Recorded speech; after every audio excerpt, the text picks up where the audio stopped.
Hi, everybody. I'd like to welcome everybody to today's webinar, Beyond Gmail, Maximizing the ROI of Google Apps in 2014. I know we have a number of Profound Cloud customers on the line, and also I know some companies that are considering Google Apps. Joining me today is Jason Eder. Jason, you want to say hello? Hello, looking forward to this, Michael. Thanks for having me on with you, and looking forward to talking about Beyond Gmail for sure. Great. So we're going to dive right into it. I'm going to start with covering a little bit of an intro of what we want to cover today. So today, we're going to start with talking about, first off, why is it important to go beyond Gmail?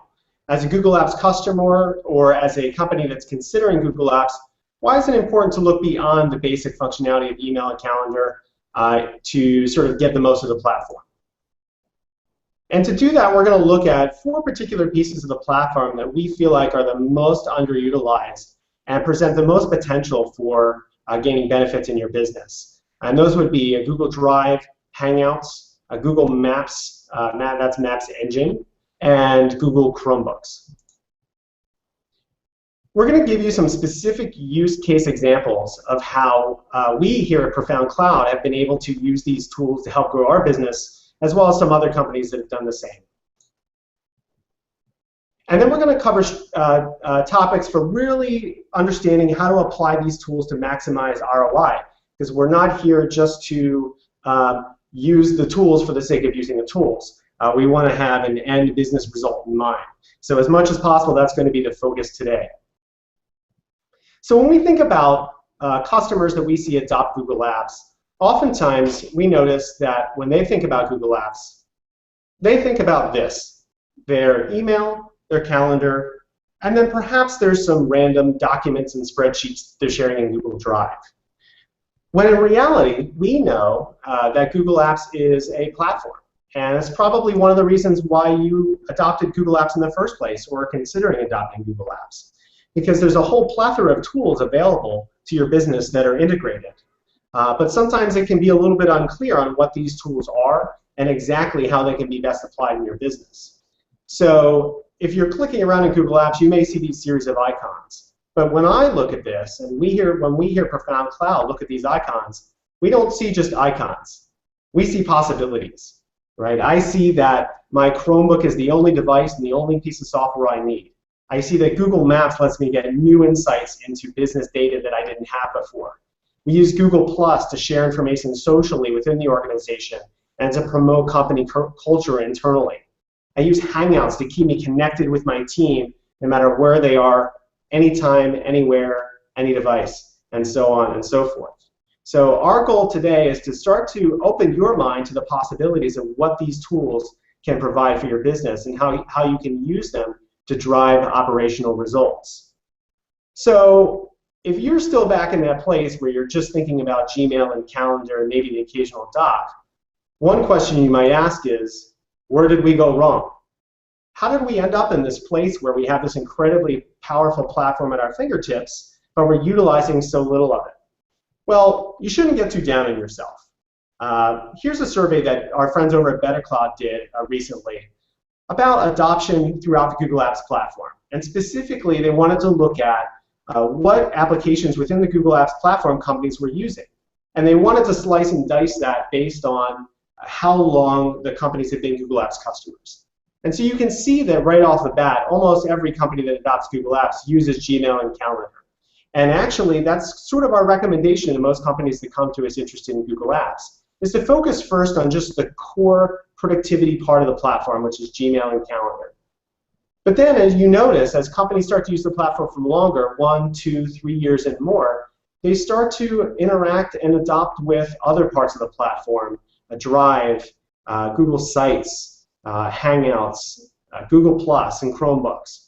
And so if you're at the stage where you've been using Google Apps for a year or 2 or more, this is a great time to start to think about, okay, now you've got your basics covered, you've gotten through that change in the organization, and maybe now it's time to really look and see how you can get the full benefits of the platform, so it's not just a tool, a piece of plumbing, but that it's really driving innovation and efficiency throughout your organization.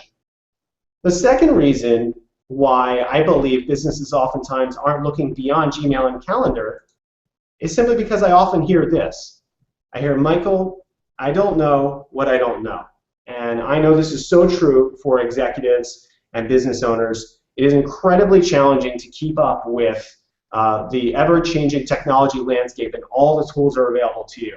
There's a million other things you have to do during your day other than track everything that's happening in technology. And I totally understand that. From our perspective, that's where we come in, right? So Profound Cloud, aside from being a technology partner for your business, we are also a Google Apps partner with certified deployment and sales specialists here on staff. So if you're a Profound Cloud customer today, know that we're here to make sure that you can make the most of this platform and to answer your questions about it and to help you implement it and strategize. And if you're not using Google Apps or you're not a Profound Cloud customer, of course, please reach out to us and we'd love to help you get started on that journey. Okay, so at this point, I'm going to kick it over to Jason, and he's going to dive into a couple of specific parts of the Google Apps platform that we feel you might want to think about better utilizing, and also explain how some other companies, as well as Profound Cloud, are utilizing them. So Jason, go ahead. Thank you very much. I appreciate that, Michael. Just as he pointed out, right, I thought that graph from Better Cloud was pretty compelling. In particular, I liked that it showed how Docs, more so than Drive, was actually the third in line. And I think a lot of that might have to do with attachments and viewing content and different data that's sent to you through email. There's a really seamless integration between Gmail into Drive, and a lot of that has to do with Docs. But what I want to talk about today is how to really understand using Drive and thinking of it as a different type of tool. So let me share my screen right here.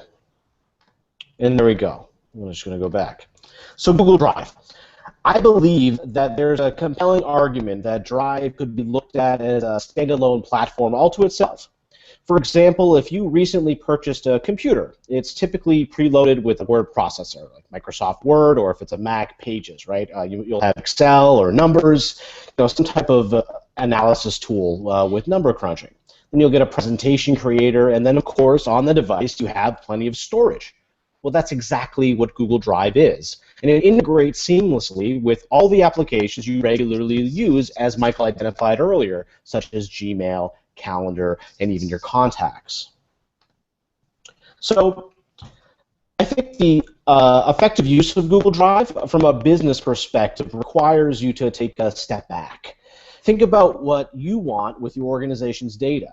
I have not once experienced a business owner who told me, Jason, I'm not really that interested in organizing or protecting or monitoring my company's property. This is your data, and it should be first looked at as you would look at a file server. So Google employs the most technologically minded engineers in the world.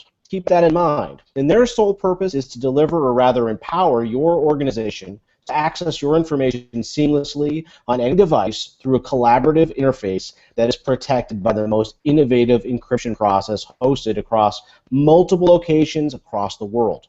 So take advantage of this infrastructure. It's already available to you. I have this image here because I find it really interesting to think of your Drive as a file server. As you can see, this is actually a snapshot from my Google Drive. And as you see right here, it says Profound Cloud Drive, Business Development, and then there's a whole hierarchy here of different folder structures that the entire organization has access to, and has different granular access points based off of a very familiar-looking file system. This is what can be done in Drive if you think of Drive as your organization's file server. Okay? So let's take another step. Let's look within Drive itself. There are, like I mentioned, you have that word processor, presentation builder, numbers analysis tool that you would expect with a computer. Well, there's multiple applications in Drive, like Docs, Sheets, Slides, Drawings, and Forms. So Google Forms, for example, is a useful tool that can help you plan events, send a survey or a quiz following internal training sessions, and collect information in an easy, streamlined way. Forms are connected to a Google spreadsheet, too, so if a spreadsheet is linked to the form, responses will automatically be sent to the spreadsheet. Otherwise, users can view them on the summary of responses and get actual reporting mechanisms, things of that nature. What's really nice about this, as you can see, this is just a layout of what a form looks like. You can even email this form too. So if I was to send a feedback form to my organization or to a customer, I can do this directly in email, and they don't have to open anything else. All they have to do is receive an email, and they can enter all the data points into a form. And as we mentioned, let's expand what we can do with that type of technology. So remember how tedious it used to be to simply get everyone's emergency contact information. I recall being in a job years ago where our office manager sent a copy of a spreadsheet to 20 people. Everyone then added their information and sent it back to the office manager.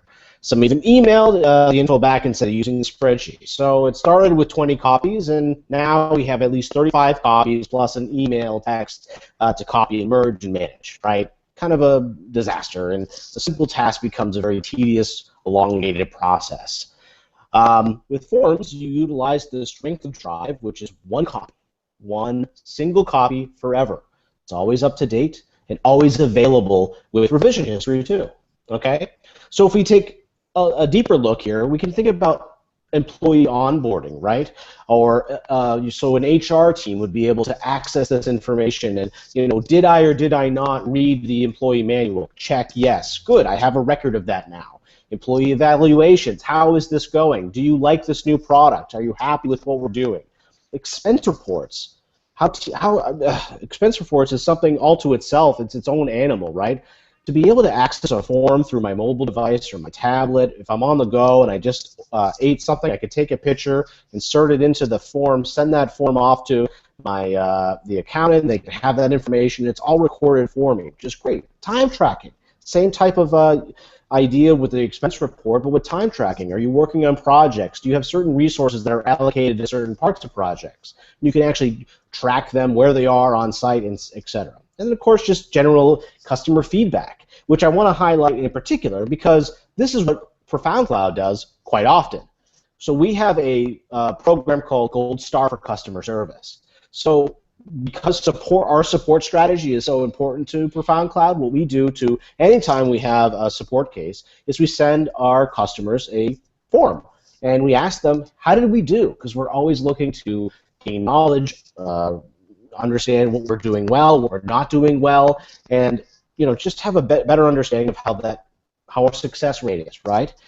Even further, as you can see here in the bottom right-hand corner, hopefully you can see my mouse hovering over this, we have a dashboard in our Google site, which I haven't even addressed, that keeps a track of how many gold stars we've received throughout this month, last month, and our best month. And we're always trying to outpace ourselves and do better than before. We also send out an automatic email from the form every time that someone sends us a gold star. So it goes out to the entire organization. It increases morale. It allows us for that seamless auditing as we're talking about through Sheets. And it's customer facing, which is really nice as well. So all of these attributes are something that design-wise took about 2 minutes. And it's become something that really helps us organize who we are as a company. So that's Drive. Now let's talk about Hangouts. Google Hangouts unifies your person-to-person and person-to-team communications throughout your business.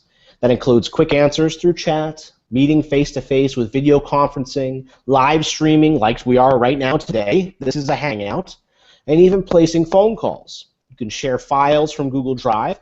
You can share photos from Google Drive, edit documents in real time while seeing each other eye to eye. It doesn't matter what device you're on, either. It's very simple to use the application, and it frees you from needing to remember a number, send an email, or schedule a meeting. For just the I just need an answer type of communication, Hangouts are pivotal to an organization. Not to mention if you're working from home, speak with colleagues like you're in the office. And Hangouts can be used for multiple things, all right? So let's talk about some use cases. Group chat alerts. This is excellent. We use this quite often, and I'm going to show you what that actually looks like. But you can have multiple people communicating and collaborating at the same time to keep each other aware of what's happening within the organization. You can have an interview, just like we're doing this Google Hangout on air right now. We can have a person-to-person use of the video client and simply talk to someone. Doesn't matter where they're located. We're able to have that type of communication, see each other eye to eye without having to travel into the city, just in case they're a little bit far away. Customer service. This is a big one. This opens a whole new way or platform of understanding how to communicate with your customers. If someone wants to ask you a question, they can ping you, or they can simply start engaging in a video conversation. A lot of what we do is specific to IT. Imagine how compelling it would be to say, I'm trying to show you this is something happening on my screen, but I can't describe it to you on the phone. So through a Hangout, suddenly I'm seeing your screen and you're showing me what's happening. And a 2-hour conversation becomes a 3-minute problem. So this is what it looks like. As you can see through the image, that's actually Michael right there. He's in a Hangout. And then we have Daniel editing a document, reviewing what's happening. And as you can see here, they're actually in the Hangout, and they can share documents and do things of that nature, just like we're doing right now. And this is an image of a group chat. So we like to keep each other aware of what's happening in case there's any specific issues, so that we have global understanding of what's going on in the organization. If something is down, if something needs immediate attention, we're all able to communicate and collaborate that way, which is very powerful. Okay? So that's the second of the applications I want to talk about. The next I want to talk about is Google Maps. Okay? So we all use Google Maps to some capacity. Whether we're trying to get to an appointment at an unfamiliar location, maybe we need traffic information, or we're just looking for a decently reviewed restaurant within walking distance, right? Maps is part of our lives and connects us with the on-demand information we need. For a business, there's a lot of data that sits in spreadsheets, and well, it isn't very visually appealing or valuable without seeing how it relates to locations. If you're looking for, maybe you're looking for a new office space, right? And you wanted to make sure that the location is near a school district or a specific school district. Or maybe you want to see a heat map where your customers are located, or what areas need more attention perhaps. Google Map Engine can visualize your complex data with ease. Additionally, if you have staff that are mobile, Maps can offer you location and dispatch options that let you see in real time which resources are closest to make a delivery or provide your service. There's also some very compelling uses of Google Map technology, like Google Coordinate, where vehicles can actually be tracked and monitored in relation to project sites. There are currently 1 million websites and growing that currently use Google Maps to visualize and breathe life into their data. In short, you want to take advantage of these familiar consumer-facing tools to streamline your operations. So let's talk about PureFix. This is a really interesting use case. PureFix is an organization that produces custom-built bicycles. They used Google Apps and Maps together to improve customer service. Using Maps, they were able to quickly see all the bike stores relevant to their inventory and then compare it to their purchase history. If they noticed a spike or decline in interest, they could adjust inventory. If they noticed an untouched area that showed signs of growth, they could send the location to a new shop or to one of their sales representatives. This could have taken weeks of research and expensive tools, and instead, this type of analysis takes minutes or seconds, and it's put into action just a few clicks away. Okay, so Maps is really exciting, and there's just start to think about what you can do within your organization. I think in particular, think about the location-based information that you have in your spreadsheets about your customers, about your some of the potential sites that you want to access, and putting that, visualizing it really is a compelling conversation. Now, let's talk about Chromebooks. Okay, if you're fully utilizing the web, and believe in Google Apps, I challenge you to consider Chrome devices. Google is transforming the way you work through all of these innovative technologies that we've just mentioned, through Maps, through Drive, Forms, and just the full gamut of the application suite is exciting and innovative. Okay, and Chromebooks take the app suite and transform these tools into a platform as a service. Rather than looking at them all as individual applications that do integrate, think of it as a platform. Reach your business context through Gmail.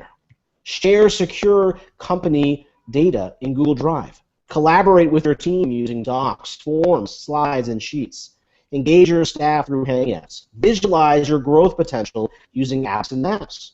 All of this does not require a Windows or Mac-based desktop. Google estimates that for a 15-person organization purchasing PCs, software upgrades, administrative overhead, and ongoing maintenance, you're going to spend about $100,000 within the 3-year total cost of ownership. With Chromebooks, you can dramatically decrease that to approximately $17,000 over a course of 3 years. Interested yet? Furthermore, these devices are so inexpensive and are accessed through the security of Google Apps authentication, so they can be shared to other people seamlessly. So let's talk about some use cases here. So maybe you have a mobile workforce. You want people to have access to these devices at certain locations. Like maybe you have like a kiosk where people just need to have access to a device. You have multiple sites and people are moving around, but you have these machines that are just planted. So use that, and all you have to do is use your Google authentication, and boom, you're accessing all of your information just like you would on your mobile device, or just like you would at your office. There's no difference because you're accessing the web. Same point with guest or intern machines. No need to purchase additional hardware and information. Just reuse the same information, because with Chrome, there's no updates, there's no patches, there's no maintenance. It just accesses the web, so therefore it delivers the information seamlessly no matter where you are. And I wanted to talk a little bit about video conferencing devices such as Chromebox for meetings. So Google just launched this, and it used to be that you would spend a couple $1,000s for a high-end video conferencing tool, right? But for only $1,000, you can get everything you need, plus support to connect to your prospective clients. So with Chromebox for meetings, what it does is it actually gives you the camera, gives you the device, it gives you the microphone, it gives you the actual management software, all of that, and it gives you the support from Google as well. And it allows you to streamline the whole concept of everything I talked about through Hangouts as your conferencing device within your meeting for a fraction of the cost. In my humble opinion, I think Chrome is the answer to the woes of managing devices that quickly become obsolete and require constant maintenance, updates, and patches. I strongly encourage you to consider the possibilities of this innovative technology. Why do I say this? Because I believe in it. And if you just look right there, that's my Chromebox. That's my office. That's my desk right there. Okay? That little white box right there gives me access to everything. It's how I worked on this presentation. It's how I communicate with my entire organization, with customers, with prospective clients. Everything I do is through this device. I don't have a PC. I don't have a Mac. I access everything. Right now, I'm communicating through Chromebook right now, and I have no problems whatsoever with accessing all this information. Okay? So, by now, I hope that the wheels are turning and you're seeing how this technology could really enhance your organization. Think about Hangouts. Think about Google Drive as a file server. Consider what you can do with Forms. Think about some of the things we talked about with Maps. And figure out how, probably not all, but some of this can be adopted and to enhance your own working experience. So from here, I'm actually going to turn it back to Michael, and I appreciate your time. Thanks, Jason. So, I hope that overview started to give you some ideas, started to get your wheels turning. And now I want to talk to you about where do you start, right? So obviously the hope is you didn't just get one idea in your head of how you might utilize some of these applications, but you might have 2 or 3 or 5 or 17. And what I want to help you is to try and guide you a little bit in terms of how to get started. Because what I don't want you to do is simply go and start implementing left and right without a lot of strategic thinking involved. We know that doesn't lead to good results. So the first thing I'm going to encourage you to do is pick your process. You're going to want to pick one process within your business that is really ripe for improvement, and really dissect that process before you go to the tool. And then we figure out how the tool helps you improve that process. And here's how you're going to pick your process. So you can think about, first and foremost, your production process, or if you're a service-based business, your service delivery process, the way that your customer experiences the service. Obviously, this is first and foremost for most businesses because it's so directly tied to your revenue. Also think about your customer service processes. How do you relate to your customers? How do you handle requests? How do you handle complaints? How do you handle nurturing your customers that think you are the best thing since sliced bread? Order fulfillment. When your customers place orders, is that process smooth? Is it efficient? Does the customer feel that it's easy and seamless and gives them everything they want? And internally, you can look at your financial controls, the way that you handle your accounts payable, your accounts receivable, and the way you do forecasting. So obviously, I could go on and on and on, but these are some of the examples of the areas that we find Google Apps can make the most impact in our customers' businesses. And my biggest advice, more than anything else, is to start with your competitive advantage. Think about what makes you unique to your competitors, and then focus on that process and improve that process and continue to hone it. And what we really recommend doing before you delve into the technology is a business process assessment. And this is a process that we do here, and I'm just going to walk you through the broad steps a little bit. First of all, once you nail down that process, you want to figure out who is the customer of that process and what do they value. Now, the customer oftentimes is going to be your customer, but sometimes your customer is actually going to be someone within the company. So if it's your accounts payable or accounts receivable or your expense tracking processes, the customer might be the CEO or the CFO or the bookkeeper. So what does that person value about the process? What's most important to them in the process? Is it speed? Is it friendly interaction? What is it? Once you figured that out, set that to the side and just map out, and it doesn't have to be high-tech yet. I'll show you how we do this. But you want to map out what are the current steps. Just make a rough process map. Step 1, step 2, if this condition, then do that, so on and so forth. Okay, so map out what you currently do. Then you want to ask yourself, again, thinking about the things that the customer of the process values, how do we add value to the customer at each step of the equation? So one example for us is the way we deal with support priority. Generally, in terms of the way we handle priority, we said, okay, clearly when someone calls us up and needs help, we need to understand the priority. A lot of organizations simply assign priority based on how many users are affected or whether or not it's a server or something like that. We said we're going to be a little bit different. And what we said is how we're going to determine the priority is just to ask the customer. It kind of seems obvious, right? But it's actually a little bit unusual in our business. And ask the customer when they need this done by, or how urgent is this for them? Because we realize that sometimes small things, or things that might seem small to someone on the outside, could actually be really super critical to the user within the business. And that is an example of how you take the finer details, the how, and match it to the value. So the value of your overall business process isn't the order of the steps. Most businesses are going to have similar types of orders of steps of operations.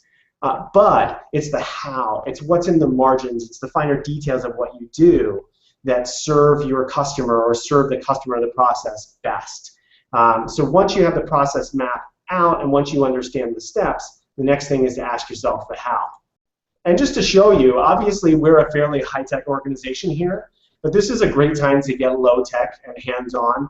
We did process mapping for our support processes about a year ago. We reviewed all of our support processes, And we actually used paper, taped them up on the wall, moved things around. People wrote notes in the margin with markers, and this is how we deal with all of our processes here.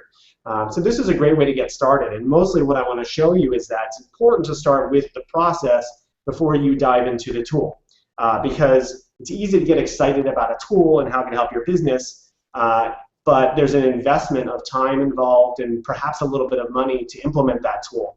And if it doesn't serve an end purpose, you're not going to get the ROI you need. And when we think about ROI, look, it really comes down to two things with operations. You want to increase operational efficiency, the speed and efficient use of resources to get something from point A to point B, and operational effectiveness. What is the quality of the operation, or what is the quality of the product that's coming out of the operation? And those two things together are really sort of obviously the golden grail of operations, and we see it as the golden grail of technology ROI. And so you really want to, that's why we're covering this today and not just showing you the tools, but trying to give you a sense of how you can apply them. And always thinking about how you can apply them in such a way that you're maximizing the effort that you're putting in. With that said, here's how we can help you. We can help you conduct that business process assessment. Obviously, we're an operations-focused organization. IT is all about making operations run well. So we're here to help you go through that business process assessment and guide you along the way. And then once you get through that business process assessment, what we're going to want to do is help you identify which tools, whether it's in the Google Apps Suite or elsewhere, that support your process, that can help either make your process more efficient and effective. But once we find those tools, we're not just going to sort of dump them on the laps of your staff and say, here, good luck. We think it's really important to provide training. And that's really where we see the most success, is where rather than just taking something like Google Maps Engine and saying, hey guys, now we're going to use this, you really roll it out in a concerted way and make sure that your entire staff has the information it needs and the process is well documented and everyone understands it. So we can help you provide the training on the tool. Thirdly, there's going to be a number of various more technical issues that are going to happen on the back end. If it's Google Apps, there might be domain administration settings. There might be security concerns that might be involved with using this tool that need to be addressed. So obviously, being experts on Google Apps and other pieces of cloud technology, we can help you sort of guide you through that world and take care of you in that regard. And lastly, of course, in terms of launching the solution, enabling it, implementing it, whatever that means, it's going to depend upon a particular solution. We want to be here for you from the very start to the very end, from the idea, through the strategy, through the planning, and then through to the execution.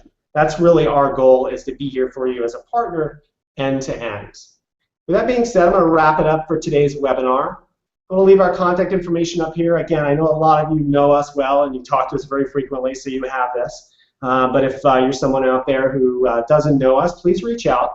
Michael at profoundcloud.com or Jason at profoundcloud.com. I want to thank everyone for coming today and thank Jason for his help as well. And hope to see you all again soon. Thank you.